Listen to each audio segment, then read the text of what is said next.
कौवा और कौवी दाना लेने निकले हुए थे कि उन्हें रात हो जाती है। रात के अंधेरे में कौवा और कौवी रास्ता भूल जाते हैं और उड़ते उड़ते गलत दिशा में चले जाते हैं। कालू कालू, मैं तो थक गई हूँ, मुझसे अब और नहीं उड़ा जाता। फिर वो दोनों पति पत्नी एक पेड़ की डाल पर बैठ जाते हैं। यह पौधे हमारे जंगल के तो नहीं हैं, ये हम कहाँ आ गए हैं? मैंने तुमसे कहा था ना कि हम गलत दिशा में उड़ रहे हैं, मगर तुमने मेरी एक नहीं सुनी। अब रात इसी पेड़ पर गुजारते हैं, जब सुबह होगी फिर देखेंगे क्या करना है। कौवा तो पेड़ पर ही बैठा बैठा अपनी आंखें बंद कर लेता है और वह सो जाता है। अभी थोड़ी ही देर हुई थी कि तेज बारिश शुरू हो जाती है। उठ जाओ, अब क्या बारिश में ही सोते रहोगे? बारिश में भी आज ही आना था, एक तो सारी मुश्किलें एक साथ ही आ जाती हैं।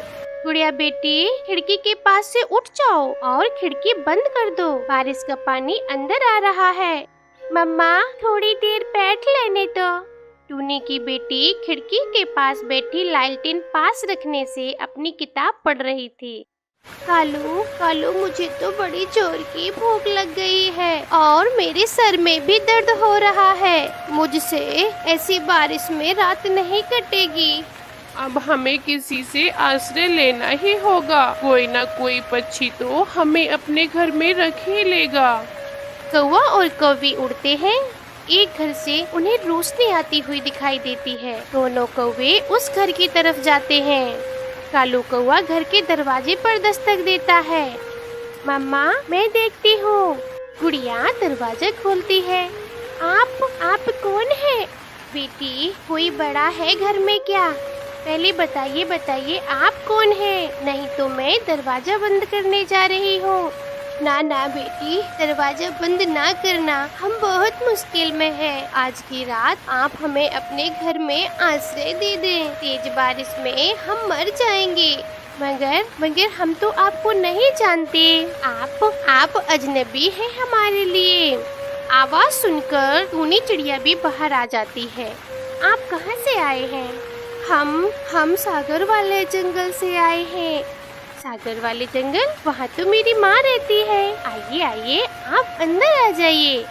हम घर से निकले ही थे कि रास्ता भूल गए और यहाँ आ गए। हम सुबह रोशनी होने पर अपने घर चले जाएंगे। वह मीनू मौसी है ना, उसके घर के पास ही मेरी माँ रहती है। अरे, हमारा घर तो पहाड़ों के पास है, जहाँ माही चील रहती है। अच्छी है बेचारी, अब तो वह मांस भी नहीं खाती। मेरी तो पक्की सहेली है माही जी। शाम का डिनर हम दोनों एक साथ ही करते हैं। किसी अजनबी को घर में ना रखो, किसी अजनबी पर विश्वास मत करो। गुड़िया ऐसे अपनी किताब से सब याद करके सबक ले रही थी। किसी अजनबी को घर में मत रखो। टूनी चिड़िया, तुम्हारी बेटी क्या कह रही है? मैं तो अपनी किताब पढ़ रही हूँ मम्मा। मेरी बेटी ऐसी ही है, जो किताबों में पढ़ती है उसे ही सच मानती है। इसे पता नहीं कुछ रिश्ते बनाए जाते हैं एहसास के और प्यार के। यह लें, आप दाना खाइए। कौवा और कौवी भूखे थे, वह दाना खाते हैं। टूनी चिड़िया उन्हें यह नरम नरम घोंसले देती है और वो दोनों कौवे सो जाते हैं। गुड़िया और इसकी मम्मा भी सो जाती है। बादल की गरज चमक से पूरा जंगल हिल जाता है।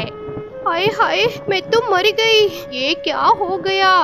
अरे सो जाओ कौवी बहन, सो जाओ। बादल की गरज थी। ऐसे सुबह हो जाती है। फिर बारिश भी थम चुकी थी। नदी पानी नाले से भर चुके थे। फूल और पेड़ पौधे बारिश से पानी में नहाकर साफ सुथरे हो चुके थे। प्यारे दोस्तों, आपको हमारी ये टूनी चिड़िया की स्टोरी कैसी लगी? अगर अच्छी लगी हो तो कमेंट में जरूर लिखें अपने विचार। धन्यवाद। बारिशों का मौसम शुरू हो गया था। छोटी चिड़िया ने तो बारिशों की पूरी तैयारी कर ली थी। उसने पक्का घर भी बना लिया था और ढेर सारा भोजन भी जमा कर लिया था। कालू, गर्मी तो हमने चाहा था हम मजे से काट ली, अब इन बारिशों के दिनों में क्या होगा? क्या मतलब है गौरी? बारिशों में तो नहाना मुझे बहुत पसंद है। पता नहीं ये बारिश क्यों नहीं होने दे रही हो। आसमान तो काले बादलों से भरा पड़ा है। कालू कौवे ने ऐसा बोला ही था कि तभी चारों ओर बारिश होने लगती है। गौरी कौवी घर के अंदर चली जाती है, लेकिन कालू कौवा तो बारिश में उछल उछल कर नहाता है। गौरी जी, अरे ओ गौरी जी, तुम भी आओ ना बारिश में नहाने।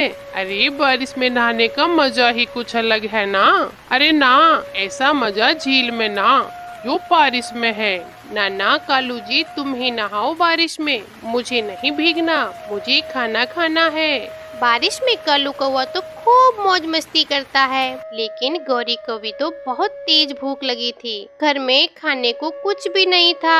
मैं क्या खाकर पेट भरूं? घर में भोजन का एक दाना नहीं है और इस पागल कालू को तो नहाने की पड़ी है। अब मुझे ही भोजन की बंदोबस्त करना होगा। फिर गौरी कौवी खिड़की के चारों तरफ देखती है। मिट्ठू तोता अपने घर में दाना खा रहा था। तभी गौरी को एक शैतानी सोच समझ में आती है। वो कालू कौवे के पास जाती है। कालू, मिट्ठू तोता अपने घर में बैठा दाना खा रहा है। तुम जाकर उससे बात करो और मैं उसी समय खिड़की के रास्ते सारा दाना चुरा कर लाऊंगी। अरे वाह, आइडिया तो अच्छा है और मिट्ठू तोते को पता भी नहीं चलेगा। फिर कालू कौवा उड़ता हुआ मिट्ठू तोते का दरवाजा खटखटाता है। पता नहीं ये खाने के समय कौन आया है, चैन से खाने भी नहीं देते। मिट्ठू, दरवाजा खोलने में बड़ी देर क्यों लगा रही हो? मैं भोजन खा रहा था, बोलो कैसे आना हुआ, वो भी इतनी तेज बारिश में। दोस्त मिट्ठू, अकेले अकेले नहाने में मजा नहीं आ रहा था, सोचा तुम्हें भी बुला लूं। चलो हम दोनों नहाते हैं।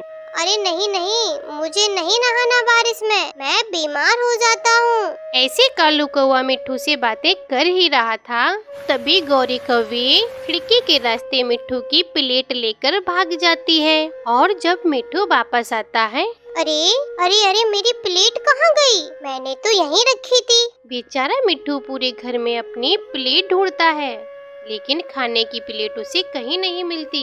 इधर कालू और गौरी मजे से मिट्ठू का दाना खा रहे थे।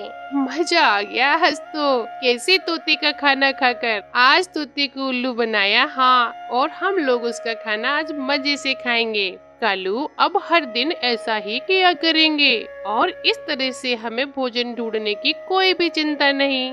फिर दूसरे दिन भी गौरी कौवी मिट्ठू तोते के घर की तरफ देख रही थी कि वो कब भोजन खाने बैठेगा।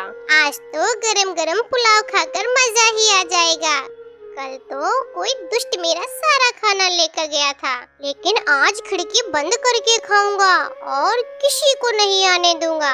ऐसे सोचकर तोता खिड़की दरवाजे बंद कर लेता है और खाना खाकर खिड़की खोल भी देता है। सुबह से शाम हो जाती है। गौरी कालू तो भूख के बैठे थे। कालू, ना जाने आज ये मिट्ठू कब भोजन खाएगा। मेरे पेट में तो चूहे दौड़ने लगे हैं। गौरी, लगता है आज मिट्ठू के घर दाना खत्म हो गया है, इसीलिए वो भी भूखा ही होगा। कालू, मेरे पास एक आइडिया है जिसे हम चिड़िया का भोजन चुरा सकते हैं। बताओ बताओ, जल्दी बताओ, क्या आइडिया है? मुझे बहुत भूख लगी है। फिर गौरी कालू को अपना सारा प्लान बता देती है। कालू चिड़िया के घर जाता है। चिड़िया बहन, ओ चिड़िया बहन, जल्दी से दरवाजा खोलो। कालू भैया, क्या हुआ? आप इतनी जल्दी में क्यों हो? चिड़िया बहन, किसान की पत्नी भर भर के दाना बांट रही है। मैं तो कई बार ले आया हूँ और लेने जा रहा हूँ, सोचा तुम्हें भी बता दूँ। कालू भैया, मेरे पास तो भोजन पहले से ही जमा है, इसलिए आप ही लाएं। अरे चिड़िया बहन, ये क्या बात हुई? माना आपके पास दाना जमा है, मगर किसान की पत्नी से ले लो, भूखों को ही खिला देना। कौन सा मेहनत से ढूंढना पड़ेगा, बस जाना और आना ही तो है। रानो चिड़िया को कालू की बात ठीक लगती है और वो उसके साथ चली जाती है। थोड़ी देर बाद गौरी कौवी चिड़िया के घर आती है। कुक्कू बेटे, आपकी माँ ने बुलाया है। उनका दाने का वजन बहुत ज्यादा हो गया है, इसलिए तुम्हारी माँ से उठ नहीं रहा। अब जल्दी करो, किसान के खेत में चले जाओ और अपनी माँ की मदद करो। ना बोलकर गौरी कौवी वहाँ से चली जाती है। कुकू भी तेज उड़ता हुआ किसान की खेत की तरफ जाता है। तब गौरी कौवी पीछे से चिड़िया के घर में घुस जाती है और सारा भोजन चुरा कर भाग जाती है।